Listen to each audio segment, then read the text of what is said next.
Ready start. सन 1757 से 1947 तक अंग्रेजों ने भारत पर शासन किया और इस दौरान उन्होंने फूट डालो और राज करो की नीति अपनाई। अपनी इस नीति के तहत अंग्रेजों ने भारत में सांप्रदायिक विद्वेष की भावनाओं को भारतीय जनता को दबाने के लिए विकसित किया। उन्होंने कभी तो हिंदुओं का पक्ष लिया और कभी मुसलमानों का। अंग्रेजों ने आरक्षण का प्रावधान कर हिंदुओं या मुसलमानों के धार्मिक जुलूसों पर लाठीचार्ज करवाकर हिंदुओं और मुसलमानों को एक दूसरे के विरुद्ध स्थापित करने की कोशिश की। अपनी इस कोशिश में वे सफल भी रहे। आखिरकार भारत का विभाजन हो ही गया और इस विभाजन का एकमात्र आधार धर्म ही था। विभाजन हो जाने के बावजूद भारत में धर्मनिरपेक्षता पूर्ववत बनी रही। पैरा अंग्रेजों के शासनकाल में मुस्लिम नेताओं और विद्वानों ने धर्मनिरपेक्षता का प्रचार किया।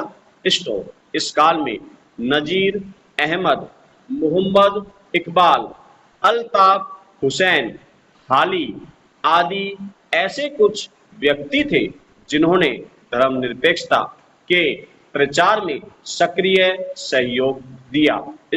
मोहम्मद इकबाल ने तो सारे जहां से अच्छा हिंदुस्तान हमारा जैसे गीत की रचना की जो भारतीयों की धर्मनिरपेक्षता का प्रतीक है। आधुनिक भारत में धर्मनिरपेक्ष विचारों का प्रचार करने वालों में राजा राम मोहन राय और विवेकानंद का नाम अग्रगण्य है। राम मोहन राय को आधुनिक भारत के धर्म सुधारकों का जनक कहा जाता है। इस समय भारत में धार्मिक और सामाजिक रूप से भारतीयों का पतन होने लगा था।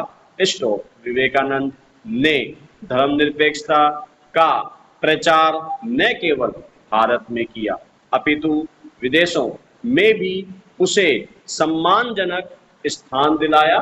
पैरा उन्होंने शिकागो के 1893 के विश्व धर्म सम्मेलन में जो व्याख्यान दिया था वह भारतीय धर्मनिरपेक्षता को पूर्ण रूप से प्रकट करता है। शिकागो में व्याख्यान देते हुए विवेकानंद ने कहा था कि सबको अपने धर्म का पालन करना चाहिए, दूसरे धर्म के मानने वालों को आदर प्रदान करना चाहिए तथा किसी को भी धर्म परिवर्तन के लिए मजबूर नहीं करना चाहिए। उन्होंने गर्व से कहो हम हिंदू हैं का नारा दिया था। पर उनके इस कथन के पीछे यह आशय कदापि नहीं था कि हम दूसरों को भी हिंदू बनाएं। उन्होंने ही धर्म परिवर्तन को कायरता की संज्ञा दी थी। पैरा स्वतंत्रता प्राप्ति के पश्चात 26 जनवरी 1950 को संविधान लागू किया था। भारतीय संविधान में प्रस्तावना के रूप में धर्मनिरपेक्षता शब्द को 1976 के 42वें संविधान संशोधन द्वारा जोड़ा गया। मूल संविधान में अनुच्छेद 25 से अनुच्छेद 28 तक धार्मिक स्वतंत्रता का अधिकार वर्णित है। धार्मिक स्वतंत्रता का अधिकार मौलिक अधिकारों की श्रेणी में आता है। अनुच्छेद 29, 30 और अनुच्छेद 350 कै में अल्पसंख्यकों के अधिकारों का वर्णन है। अल्पसंख्यकों को ऐसे अधिकार धर्मनिरपेक्षता के समन्वय के सिद्धांत के तहत दिए गए हैं। स्टॉप 1978 में अल्पसंख्यक आयोग का गठन किया गया ताकि अल्पसंख्यकों को विकास के समान अवसर प्रदान किए जा सके। स्टॉप पैरा भारत में धर्मनिरपेक्षता की परंपरा को कायम रखना किसी कल्पना से कम नहीं है, परंतु भारतीयों ने इसे सत्य के धरातल पर स्थापित किया है। स्टॉप भारत में 1652 मात्र भाषाएं बोली जाती हैं और भारतीय समाज बहुजातीय समाज है। स्टॉप यहाँ विभिन्न धर्मों के लगभग 1 अरब अनुयायी रहते हैं और उनमें छिटपुट घटनाओं को छोड़कर हमेशा सौहार्द की भावना विद्यमान रही है। स्टॉप भारतीय संस्कृति की तो मूल पहचान ही रही है वसुधैव कुटुंबकम।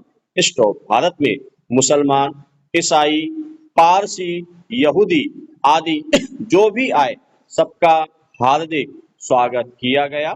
स्टॉप उनके विचारों और आदर्शों को आत्मसात किया गया तथा उनके साथ किसी भी तरह का भेदभाव नहीं बरता गया। स्टॉप पैरा धर्मनिरपेक्षता की 3000 वर्ष पुरानी यह सुदीर्घ परंपरा भारतीयों के लिए अब केवल सांस्कृतिक दृष्टि से ही नहीं संवैधानिक दृष्टि से भी अनुकरणीय है। स्टॉप संविधान की प्रस्तावना में धर्मनिरपेक्ष शब्द का उल्लेख होने के कारण अब धर्मनिरपेक्षता भारत की नीतियों की प्राथमिक आवश्यकता बन गई है।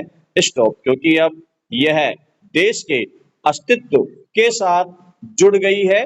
स्टॉप 80 के दशक से धर्मनिरपेक्षता का मुद्दा जिस तरह भारतीय राजनीति पर छाया हुआ है वह देश के धार्मिक और सांस्कृतिक अधःपतन को सूचित करता है। स्टॉप आज देश के हर राजनीतिक दल एक दूसरे पर सांप्रदायिक होने का आरोप लगा रहे हैं और अपने को पाक साफ बताते हैं। स्टॉप इन नीतियों से राजनीतिज्ञों का उल्लू तो सीधा हो जाता है पर जनता बुरी तरह संकीर्ण भावनाओं में जकड़ जाती है। स्टॉप पैरा धर्मनिरपेक्षता और सांप्रदायिकता भारतीय संदर्भ में ठीक उसी प्रकार एक दूसरे से जुड़े हैं जिस प्रकार विविधता और एकता। स्टॉप भारत को विविधता में एकता का देश कहा जाता है। स्टॉप जिस देश में सांस्कृतिक, धार्मिक, भाषाई, जातीय, सामाजिक आदि विभिन्न प्रकार के लोगों का निवास है वहां धर्म को राजनीति से अलग कर देने या सांप्रदायिकता की भावना को पूर्ण रूपेण समाप्त कर देने की बात करना पूर्ण रूपेण असंगत है।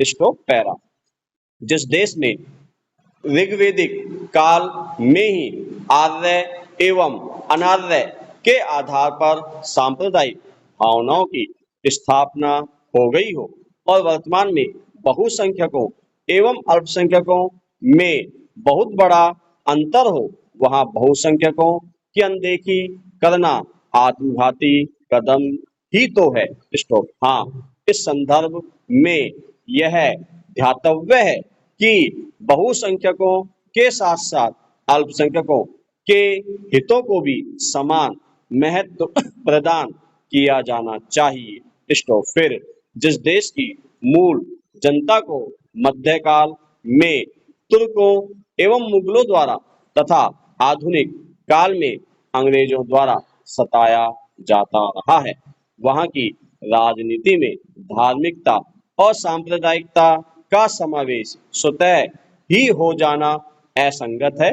स्टॉप प्राचीन काल से लेकर आधुनिक काल तक विभिन्न राजनीतिज्ञों तथा दार्शनिकों ने भी राजनीति और धर्म के पृथक्करण को असंभव ही बताया है। स्टॉप इसलिए आवश्यकता इस बात की है कि धर्मनिरपेक्षता को सही ढंग से प्रस्तुत किया जाए और उसकी विशिष्टता को कायम रखते हुए परंपरा की रक्षा की जाए। स्टॉप।